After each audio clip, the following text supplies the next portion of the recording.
오늘 일부 예배에 주신 하나님의 말씀은 마가복음 14장 3절에서 9절까지 말씀입니다. 마가복음 14장 3절에서 9절까지의 말씀을 한 목소리로 읽겠습니다. 예수께서 베다니 나병 환자 시몬의 집에서 식사하실 때 한 여자가 매우 값진 향유 곧 순전한 나드 한 옥합을 가지고 와서 그 옥합을 깨뜨려 예수의 머리에 부으니 어떤 사람들이 화를 내어 서로 말하되 어찌하여 이 향유를 허비하는가? 이 향유를 300데나리온 이상에 팔아 가난한 자들에게 줄 수 있었겠도다 하며 그 여자를 책망하는지라. 예수께서 이르시되 가만두라. 너희가 어찌하여 그를 괴롭게 하느냐? 그가 내게 좋은 일을 하였느니라. 가난한 자들은 항상 너희와 함께 있으니 아무 때라도 원하는 대로 도울 수 있거니와 나는 너희와 항상 함께 있지 아니하리라. 그는 힘을 다하여 내 몸에 향유를 부어 내 장례를 미리 준비하였느니라. 내가 진실로 너희에게 이르노니 온 천하에 어디서든지 복음이 전파되는 곳에는 이 여자가 행한 일을 말하며 그를 기억하리라 하시니라. 아멘. 성도 여러분, 한 주간 평안히 잘 보내고 계셨습니까? 일주일 동안 우리 삶에서 많은 일들이 일어났습니다. 그 가운데 또 하나님께서 우리에게 어떻게 또 역사하시고 어떻게 우리를 이끌어 가시는지를 또 매일매일 체험하신 한 주였을 거라고 생각합니다. 오늘 말씀을 시작하면서 먼저 굉장히 아름다운 이야기를 하나를 소개하고 싶습니다. 약 한 달 전에 미국에서 크게 주목받은 한 인물에 대해서 소개를 하고 싶은데요. 이 사람의 이름은 척핀이라는 사람입니다. 미국에서 면세점 사업으로 크게 성공한 사람인데요. 그는 평소에 이런 말을 종종 했다고 합니다. 자신의 전 재산을 자신이 죽기 전까지는 꼭 사회에 기부하고 환원을 하고 싶다, 이렇게 종종 이야기를 하고 약속을 했습니다. 그런데 이 약속을 지난달에 다 지킨 겁니다. 그래서 그가 교육과 의료를 비롯한 자선단체에 기부했던 금액이 자신의 전 재산이었는데 한 얼마 정도 될까요? 9조 4천억 원이나 되는 이 많은 돈, 자신의 전 재산을 다 사회에 환원을 하고 기부를 했다고 합니다. 그리고 그는 지금요 1,500엔짜리 되는 플라스틱 시계를 차고 다니고 식사도 허름한 식당에 가서 해결을 하고 비행기를 타야 되는 일이 있어도 늘 에코노미석만 타고 다닌다고 합니다. 그가 기부를 마치고 한 소감인데요, 굉장히 그게 인상적입니다. 나는 빈털터리가 됐지만 더 이상 이보다 더 행복할 수 없다. 이 말을 들으면서 우리들의 모습을 한번 뒤돌아보고 또 부끄럽기도 합니다. 오늘 성경 본문에도요, 빈털터리가 됐지만 이보다 더 행복할 수 없다라고 고백을 하는 듯한 사람의 이야기를 우리는 볼 수 있습니다. 방금 이야기도 참 아름다운 이야기였지만요, 이보다 정말로 더 비교할 수 없는 더 아름다운 이야기가 오늘 성경에는 기록되어 있습니다. 우리들이 소위 잘 알고 있는 향유옥합 그 이야기예요. 오늘 본문 9절을 한번 우리가 읽어보면 좋겠습니다. 예수님께서 얼마나 이 이야기를 또 기뻐하시고 아름답다라고 생각하셨는지를 알 수 있습니다. 한번 읽겠습니다. 본문 9절이에요. 온 천하에 어디서든지 복음이 전파되는 곳에는 이 여자가 행한 일도 말하며 그를 기억하리라. 예수께서 이렇게 극찬하시는 이 러브 스토리는 이 말씀 그대로 2000년이 지났지만 그 중동 지방에서 엄청나게 먼 우리 이곳 일본에서도 우리가 읽고 또 이 이야기를 기억하고 있습니다. 오늘 본문 말씀을 중심으로 크게 두 가지를 한번 생각해 보고 싶습니다. 하나는 이 순전한 나드 한 옥합이라고 하는 이것이 우리에게 있어서 어떤 의미를 가지는가에 대한 것이고요. 그리고 또 한 가지는 영적으로 민감하고 둔감한 부분에 대해서 한번 살펴보고 싶습니다. 먼저는 순전한 나드 한 옥합의 의미에 대해서 생각해 볼까요? 오늘 말씀의 사건이 일어나는 장소가 나병 환자 시몬의 집입니다. 그리고 한 여자가 나오는데요, 본문에는 그 이름이 나오지 않습니다. 그렇지만 다른 복음서에 병행되는 똑같이 나오는 이 이야기를 유추해 볼 때 요한복음 12장에 나오는데요, 그녀의 이름이 마리아입니다. 시몬의 집에서 예수님께서 식사하실 때 마리아가 향유, 나드 한 옥합을 가지고 예수님께 나와서 예수님께 부어드린 것입니다. 본문이 기록되는 이 당시에 이 나드 향유 옥합은 매우 귀중한 물건이었습니다. 보통 다음 두 가지 경우에 많이 사용되었다고 해요. 첫 번째는 꽤 상류층의 어느 정도 부자들이 많이 사용했었는데요. 자신이 사랑하거나 존경했던 사람이 죽었을 때 이 시신이 부패하면서 나는 악취를 막기 위해서 또 이 향유를 부었다고 해요. 그리고 또 한 가지는 이 여인들이 주로 향유 옥합을 사용을 했는데, 사랑하는 남편을 위해서 일평생 조금씩 이 향유 나드 옥합을 사용하면서 남편에게 좋은 기쁨을 주기 위해서 사용을 했다고 합니다. 그래서 결혼을 할 때 꼭 이 나드 향유 옥합을 준비해서 갔다고 합니다. 쉽게 말하면 결혼 혼수품이라고 생각하면 될 것 같습니다. 그런데 이 나드 향유 옥합이 굉장히 비쌌다라는 거예요. 한번 본문 3절을 보십시오. 마리아는 매우 값진 향유 곧 나드 한 옥합을 가지고 왔다. 값지다. 그것도 매우 값진 옥합이라고 합니다. 그리고 또 본문 5절을 보세요. 이 향유의 가격이 300데나리온 이상이라는 거 알 수 있습니다. 한 데나리온이 그 장정의 하루 일할 때 받는 품삯이죠. 뭐 만엔일 수도 있고요, 한 15,000엔일 수도 있습니다. 그렇다면 만엔으로 해도 최소한 이 향유 옥합은, 나드 옥합은 300만 엔이 됩니다. 3천만 원. 그리고 뭐 하루 일당을 15,000엔이라고 해도 이거는 450만 엔이라고 하는 엄청나게 비싼 물건이죠. 이렇게 값비싸고 귀중한 나드 옥합, 향유 옥합이 마리아에게 어떤 의미가 있는 물건이었을까요? 마리아에게 있어서 이 옥합은요, 그녀에게 가지는 이 의미는 마치 그녀의 삶의 전부와도 같았을 것입니다. 쉽게 생각해봐도 300데나리온, 300만 엔, 450만 엔이라고 하는 이런 돈은 우리 서민들에게도 굉장히 큰 돈이었잖아요. 마리아가 우리가 성경을 통해서 알 수 있는데 부자예요? 부자가 아닙니다. 자기 오라버니 나사로를 생각해보면 병들고 또 가난한 그 동네에 살고 있는 그런 그녀의 상황 아닙니까? 이 가난한 이 마리아에게 있어서 이 큰 금액의 돈, 어떻게 해서 이 금액의 돈을 모으고 그녀는 이 옥합을 살 수가 있었을까요? 정말로 보이지 않는 수많은 노력과 또 그런 어려운 일들을 겪으면서 이 돈을 모았고 이 옥합을 샀을 것입니다. 그래서 마리아에게 있어서요, 이 나드 옥합, 향유 옥합은 그녀의 삶의 전부와도 같았을 거라고 생각을 하는 겁니다. 그렇다면 왜 이 마리아가 이렇게 소중하고 자신의 삶의 전부와도 같다고 생각할 수 있는 이 귀중한 물건을 예수님께 기꺼이 드릴 수가 있었을까요? 이 부분을 우리가 한번 생각을 해보고 싶은 거예요. 오늘 말씀의 첫 번째 포인트의 결론이라고 할 수 있습니다. 그녀는요, 기꺼이 이렇게 드릴 수 있었던 이유는 예수님이 자신을 너무나도 사랑해 주신다라는 그 사실을 확신하고 있었기 때문입니다.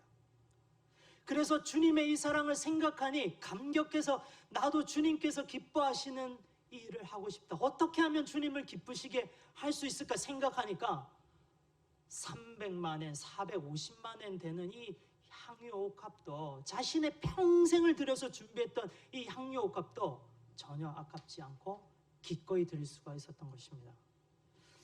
오늘 말씀을 읽으면서 또 한 가지 떠오르는 오버랩되는 사건이 있었습니다. 바로 누가복음 7장에 나오는 향유 옥합의 이야기입니다. 성경의 학자들이 이 이야기가 방금 오늘 본문의 이야기나 요한복음 12장에 나오는 마리아의 향유 옥합 이야기가 똑같다고 하시는 분들도 있고 아니라고 하는 분들이 있어요. 근데 보면 아닐 가능성이 많습니다. 완전히 다른 사건일 가능성이 훨씬 큽니다. 예수께서 갈릴리 지방으로 전도하셨을 때입니다.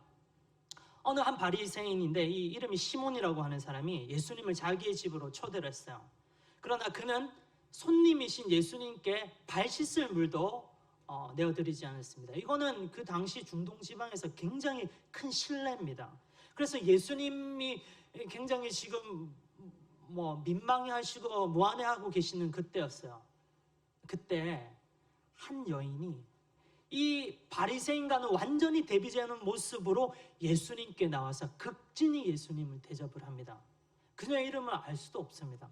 그녀에 대한 정보를 알 수 있는 부분은 그녀가 이 동네에서 완전히 알아주는 엄청난 죄인이었다는 거예요. 그래서 아무도 그녀와 상종하기를 싫어했어요. 그런데 이 여인이 예수님께 나와서 극진히 예수님을 대접을 하는데 어떻게 예수님을 대접을 했습니까? 자신이 가지고 있는 향유 옥합을 예수님의 발 앞에 깨어서 자신의 머리에 그 향유 옥합을 찍어서 예수님의 발을 씻겨드렸던 것입니다. 이 여자가 이 자리에 오기 전까지 이런 소문을 들었을 거예요. 지금 예수님이라고 하는 그분이 지금 시몬이라고 하는 바리새인의 집에 온다. 그리고 이 소문을 들었을 때 예수님은 죄인의 죄를 완전히 사해 주시는 그런 분이시잖아. 이 사실도 이 여자는 소문으로 들어서 알고 있었습니다. 죄를 사해 주시는 분이 예수님이에요. 이 여인이 지금 어떤 문제에 봉착해 있습니까? 동네 사람들이 자신을 죄인이라고 매일매일 놀리고 또 구박하고 그래요. 본인 스스로도 내가 너무나도 비참한 죄인이라는 것을 알 수 있습니다. 어떻게 하면 내 이 죄의 문제를 해결할 수 있을까? 늘 이 죄에 대한 문제로 억눌려서 살고 있었던 사람이었습니다. 그런데 이 죄의 문제를 해결해 주시는 예수님이 우리 동네에 오신다는 거예요. 그래, 내가 예수님을 만나러 가야지. 그러면서 이 여인이 예수님께 옵니다. 그러면서 이런 기대감이 있었을 거예요. 이런 믿음이 있었을 거예요.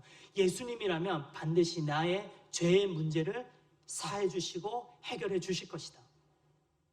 이런 믿음을 가지고, 그렇다면 내가 또 이 예수님께 무엇을 드릴 수가 있을까?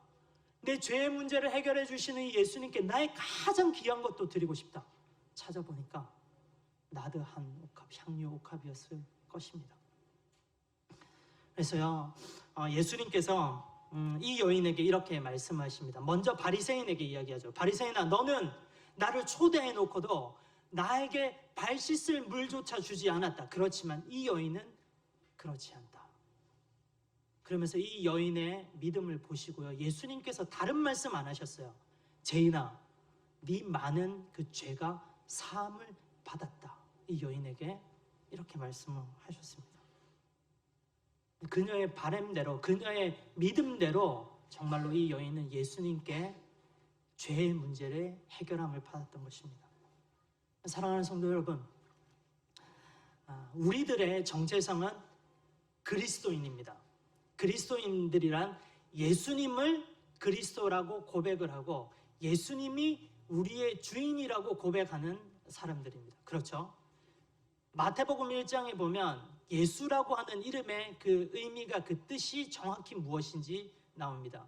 예수라고 하는 이름의 뜻은요, 자신의 백성을 죄에서 구원해 주신다라고 하는 게 예수라고 하는 이름입니다. 예수가 그리스도이다. 내 죄를 사해 주시고 내 죄 문제를 해결해 주시는 분이 예수님이다. 내가 이 분을 그리스도인으로, 그리스도다 고백하고 내 주인으로 섬기는 사람들이 우리들의 정체성입니다. 그렇죠? 우리들도요, 그렇다면 우리의 죄의 문제를 해결해 주시는 이 예수님 앞에 오늘 본문에 나오는 이 마리아처럼, 그리고 또 누가복음 7장에 나오는 이 이름도 모르는 이 여인과 같은 그런 마음이 우리 가운데 자연스럽게 들게 됩니다. 나의 죄의 문제를 해결해 주시는 예수님을 위해서 나는 무엇을 드릴 수가 있을까? 이 예수님이 기뻐하시는 부분들을 나는 어떻게 감당할 수 있을까? 자연스럽게 이런 마음이 드는 겁니다. 아까 오늘 생명의 삶 영상 가운데서도 이런 간증을 하셨죠. 내가 교회에 나오고 예수님 믿기 때문에 의무적으로 여러 가지 해야 되는 그런 봉사들, 나중에는 자신에 대한 짐이 됐다고 하셨어요. 그런데 진짜 이 구원에 대한 감격, 내 죄가 완전히 사함받았다라고 하는 이 감격의 은혜가 차고 넘치게 되면요, 자연스럽게 의무감이나 내가 하지 않으면 안 되는 그런 부담감이 아니라 예수님 가운데 어떻게 하면 내가 예수님 앞에 희생하고 또 헌신하고 내 삶의 전부를 드릴 수가 있을까? 이렇게 된다는 것입니다. 사랑하는 여러분, 한번 이번 한 주 동안 한번 곰곰이 한번 생각해 보십시오. 나의 죄의 문제를 해결해 주시는 이 귀한 예수님 앞에 나는 내 삶의 어떤 부분들을 들여서 예수님을 기쁘시게 할 수 있을까? 이 여인이 자신의 삶의 전부라고 할 수 있는 이 옥합을 깨뜨려서 예수님 앞에 나아갔는데, 내가 예수님께 드릴 수 있는 것은 무엇일까? 나의 시간일까? 나의 물질일까? 내 열정일까? 내 재능일까? 한번 곰곰이 생각을 해보십시오. 그리고 그 부분들을 예수님 앞에 기꺼이 드리고 나아갈 수 있는 저와 복된 여러분들 되기를 간절히 기도합니다. 그리고 오늘 본문을 통해서 한 가지 더 살펴보고 싶습니다. 영적인 분별력에 관한 것입니다. 마리아는 지금 영적으로 굉장히 민감한 사람이라는 것을 알 수가 있어요. 그녀는 이제 곧 예수님께서 십자가에서 고난받으시고 죽으실 거, 그리고 또 부활하실 것까지 다 이미 알고 있었던 것입니다. 본문 8절을 우리가 한번 읽어볼까요? 본문 8절입니다. 함께 읽겠습니다. 자, 시작. 그는 힘을 다하여 내 몸에 향유를 부어 내 장례를 미리 준비하였느니라. 이 마리아가 힘을 다해서 예수님의 몸에 향유를 부어서 장례를 미리 준비했다라고 합니다. 굉장히 영적으로 민감한 그녀의 모습이에요. 왜냐고요? 지금 예수님과 함께 동고동락하면서 오랜 기간 3년 동안이나 같이 생활했었던 제자들조차도 지금 예수님의 죽음의 의미에 대해서 잘 깨닫지 못하고 있는 그 상황이에요. 마지막까지. 그런데 이 여인은 제자들하고는 틀리게 이 부분을 알고 깨닫고 있었던 것입니다. 굉장히 영적으로 민감합니다. 마리아는 고민했을 거예요. 어떻게 하면 죽음을 앞두고 계신 예수님을 위로할 수 있을까? 죽음을 앞두고 있는 그런 사람들의 심정 우리가 잘 아시잖아요. 많이 아파하고 괴로워하시는 그런 분들의 우리 이야기를 듣고 또 기도하고 있잖아요. 그들의 가족들이 어떤 마음으로 하루하루를 생활하고 있는지 우리 너무나도 잘 알잖아요. 예수님도 그런 마음인 거예요. 그렇다면 어떻게 하면 내가 예수님을 위로하고 예수님을 기쁘게 해드릴 수 있을까라고 생각을 하니까 자신의 전부라고 할 수 있는 이 향유를 예수님 앞에 부어드리면 좋겠다 생각한 겁니다. 그리고 기꺼이 이 향유를 부어드리죠. 그래서 예수님은요 너무나도 기뻐하셨어요. 너무나도 이 마리아의 이 행동, 이 헌신적인 모습, 드림에 대해서 예수님은 기뻐하셨습니다. 한번 본문 9절을 우리가 처음에 읽었던 그 부분인데 다시 한번 기억해 보십시오. 예수님께서 이렇게 말씀하십니다. 내가 진실로 진실로 너희에게 이르노니 온 천하에 어디서든지 복음이 전파되는 곳에는 이 여자가 행한 일도 말하며 그를 기억하리라. 마리아의 향유를 드림이 예수님에게 큰 위로와 기쁨을 주었다는 겁니다. 사랑하는 여러분, 우리는 언제 예수님께 기쁨을 드렸습니까? 어떻게 우리는 지금 예수님께 기쁨을 드리고 있습니까? 앞으로 우리는 어떻게 예수님을 기쁘시게 할 수가 있을까요? 우리의 삶을 한번 뒤돌아보면 예수님께 기쁨을 드리는 것보다 너무 예수님께 받으려고만 하는 그런 삶을 살았던 모습들도 회개가 됩니다. 물론 하나님께 값없이 받는 은혜 입은 사람들이 우리긴 맞는데요. 그렇지만 무조건 우리들이 하나 모든 것들에 교회에 와서도 그렇고 예수님과의 관계도 그렇고 교회 성도들과의 수평적인 관계에서도 그렇고 받으려고만 하는 우리들의 모습들이 많이 보입니다. 수동적으로 피동적으로 받으려고 하는 신앙에 익숙해져 버린 우리들의 모습은 혹시 아닌가요? 우리는 매일 매 순간 어떻게 하면 주님을 기쁘시게 할 수가 있을까? 주님께서 사랑하시는 저 형제와 자매들을 기쁘게 할 수 있을까? 이런 부분에 대해서 늘 고민을 해야 될 것 같습니다. 그래야 진짜로 실제로 이 고민을 하고 이 여인들처럼 실제로 그러한 삶으로 실천해서 예수님의 마음을 기쁘시게 하면 좋겠습니다. 오늘 본문 말씀 가운데 마리아와는 틀리게 영적으로 굉장히 둔감한 사람들이 나옵니다. 누구냐면 바로 예수님의 제자들입니다. 본문 이 시점에서 예수님의 제자들은 정말로 영적으로 둔감해요. 본문 4절을 한번 우리가 읽어볼까요? 4절을 한번 보십시오. 자, 읽겠습니다. 시작. 어떤 사람들이 화를 내어 서로 말하되 어찌하여 이 향유를 허비하는가. 이 어떤 사람들, 제자들인데요. 예수님의 제자들이 300데나리온이나 되는 그 값비싼 향유를 허비했다고 생각을 하는 거예요. 그러면서 마리아에게 불같이 지금 화를 내고 있습니다. 마치 집어 삼킬 듯이 마리아의 마음을 갈기갈기 채찍질하면서 지금 화내고 있는 부분이에요. 본문 6절을 한번 보십시오. 예수님께서 이렇게 말씀하십니다. 어찌하여 저를 괴롭게 하느냐라고 말씀하시는데, 여기에서 괴롭게 하다라고 하는 말이 마치 칼로 자르고 채찍으로 때리듯이 심한 정신적인 심적 고통을 주는 것을 이야기하고 있습니다. 이렇게 불같이 화를 쏟고 있는 제자들에게 예수님이 이렇게 말씀하신 것입니다. 그리고 이 제자들의 중심에는 누가 있었는지 아세요? 가룟 유다가 있었어요. 가룟 유다가 아마 이 화를 내는 부분의 중심 인물이었을 것입니다. 그에 대해서 잠시 생각해 보고 싶어요. 정말 가룟 유다는 영적으로 둔감한 사람이고 민감함이 전혀 없는 사람이에요. 우리는 절대 이런 사람이 되면 안 되겠습니다. 마가복음 14장의 구조를 한번 보시면요, 굉장히 재밌습니다. 오늘 우리 본문 구조의 본문 다음에 바로 이어지는 내용이 성경책을 한번 펴서 보시면 가룟 유다에 대한 이야기입니다. 이 마가복음을 기록한 저자인 마가가 의도적으로 마리아와 가룟 유다의 영성을 비교하고 대비시키는 그런 부분입니다.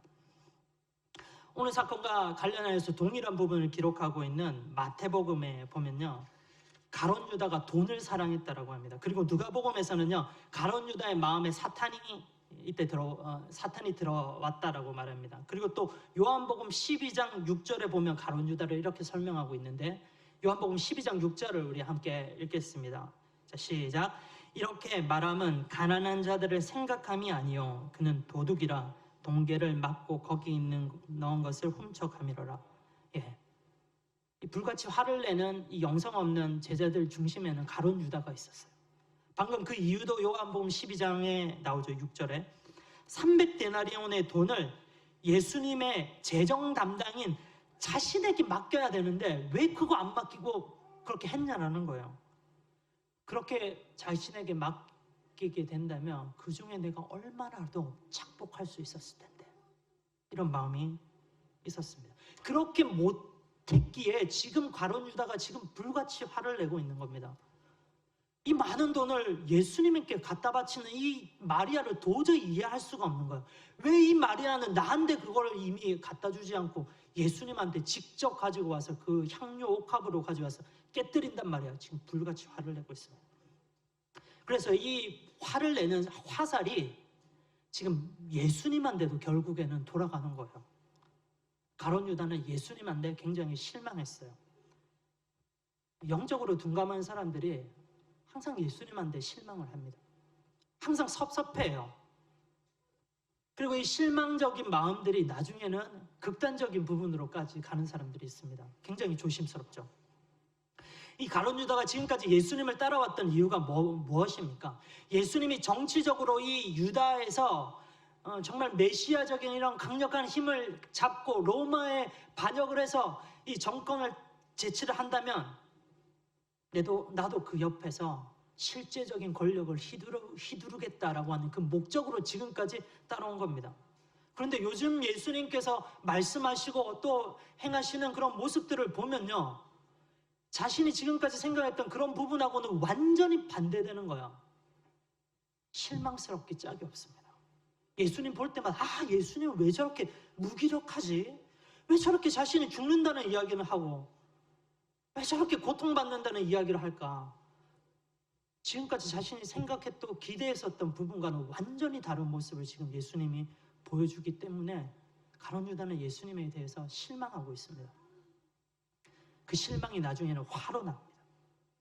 예수님에 대한 기대감을 완전히 상실한 상태였습니다. 굉장히 영적으로 둔감한 상태, 위험한 상태입니다. 그렇다면 여러분, 우리들의 모습도 한번 살펴봅시다. 우리들은 예수님에 대해서 어떤 기대감을 여러분들은 가지고 계시나요?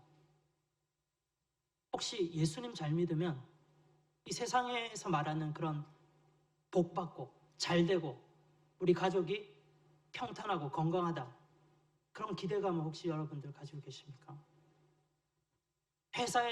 좋은 회사에 척척 붙고 전직이 되고 좋은 월급을 받고 좋은 대학에 합격하고 많은 사람들한테 명예로운 그런 자격증을 얻고 그런 것들을 여러분들 기대하고 계십니까?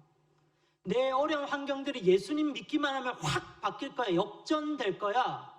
나에게 엄청난 힘이 생길 거야. 이런 기대감을 여러분들 가지고 계시나요? 혹시 내가 기도했던 대로, 예수님께 내가 기대했던 대로 되지 않는다면 나와의 내 생각과는 완전히 다른 방법으로 이끌어가고 계시는 예수님을 볼 때 여러분들 어떤 마음이 드시나요? 혹시 오늘 가룟 유다처럼 실망감이 앞서고 어떨 때는 화가 나기도 하고 예수님 앞에 그런 모습들 있을 수도 있을 것 같아요. 그렇다면 극단적으로 가룟 유다처럼 예수님을 배반하고 그렇게 하시진 않겠죠. 그렇게 하시진 않겠지만 그런 우리들의 모습이라면 굉장히 영적으로 위험한 상태, 둔감한 상태에 있다는 것을 우리는 인식해야 되겠습니다. 가룟 유다에 대한 이야기를 했는데요. 다시 마리아로 이야기를 돌아와서요. 오늘 본문의 마리아는 굉장히 영적으로 민감한 모습을 보여주고 있습니다. 마리아는 어떻게 이렇게 민감하고 영성 있고 깨어 있고 예수님 앞에 이렇게 기쁨을 줄 수가 있었을까요? 제가 말씀을 찾던 중에 성경에서 그 한 가지 힌트를 발견할 수가 있었습니다. 물론 이러한 영적인 영성과 이런 민감함들은 성령님이 부어주시는 은혜가 있어야 됩니다. 그 부분을 좀 제외하고 마리아가 어떻게 이런 영성들을 가질 수 있었느냐 발견하던 중에 일상에서 그녀는 이 영성들을 훈련을 하고 개발을 했다라는 것을 저는 깨닫게 되었습니다.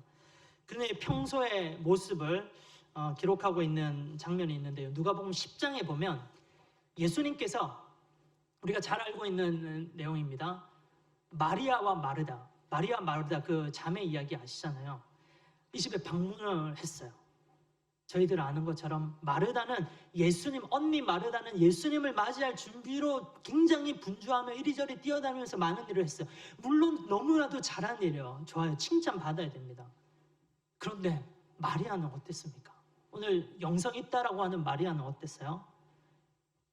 예수님의 발치에 딱 앞에 바로 앉아서요. 예수님이 말하는 거 하나라도 놓칠세라 그 말씀 듣는데 집중하고 있었던 것입니다. 일하는 것보다 말씀 듣는 것을 선택을 했습니다. 둘 다 잘한 거예요. 둘 다 잘한 거. 누가 잘못했다, 누가 더 뛰어나다 그런 게 아니고 이 모습에서 마리아의 영성을 훈련하는 평소의 일상적인 모습을 발견할 수가 있었습니다. 합리적이고 또 인간적인 상식적인 모습에서 본다면 당연히 마리아도 언니 마르다를 도와서 예수님 앞에 분주하게 일을 했었어야죠. 그런데 그렇지만 이 마리아는요, 예수님의 말씀을 듣는 것을 선택했습니다. 그리고 예수님께서도 이런 마리아의 영성을 보시고요, 칭찬하셨어요. 마리아는 내 일상의 삶에서 은혜 받을 수 있는 기회가 있다면, 말씀을 듣는 기회가 있다면 그 기회를 절대 놓칠 수 없다. 이런 각오로 하루하루를 살았던 여인인 것 같습니다. 마리아 일상에 이 은혜에 대한 갈급함이 늘 있었던 것 같아요. 지난 금요일 날 우리 교회에 7명의 목사님들이 계시는데요. 내년 사역을 두고 회의를 했습니다. 이 부분은 우리 담임 목사님께서도 금요 기도회 하셨던 말씀이에요. 그런데 저도 너무나도 똑같이 생각하고 있기 때문에 이 자리에 일부 예배 때 다시 한번 그 부분을 말씀을 드립니다. 저희 목사님들 회의에 앞서서 2020년 3월부터 10월까지 약 7개월 동안, 7, 8개월 동안 개인적으로 그리고 교회에 있었던 여러 가지 일들을 뒤돌아보며 자신들의 감사했던 부분들, 부족했던 부분들 이런 이야기들을 쭉 했습니다. 그때 7명의 목사님들이 공통적으로 이야기했던 것이 무엇이냐면 올해는 말씀에 집중할 수 있어서 너무 좋았다는 겁니다. 일상의 그리스도인으로서 매일의 삶에 꾸준히 말씀을 붙잡고 꾸준히 은혜를 사모했던 그 모습이 너무나도 감사했고 좋았다, 은혜로웠다, 이렇게 다 고백을 했습니다. 지금 이 자리에도 올해 우리 교회에 실시했던 리바이벌 2020 잘 따라오고 계시는 분들 계시죠? 정말로 대단합니다. 정말로 내 온 마음 다해서 칭찬해드리고 싶어. 너무 잘하시고 계십니다. 예수님도 이렇게 칭찬하실 거예요. 여러분요, 참 오늘 본문에 마리아와 같은 그런 사람들이 아닐까 생각합니다. 내 삶의 일상에 주어진 이 말씀을 읽을 수 있는 기회 놓칠 수 없다.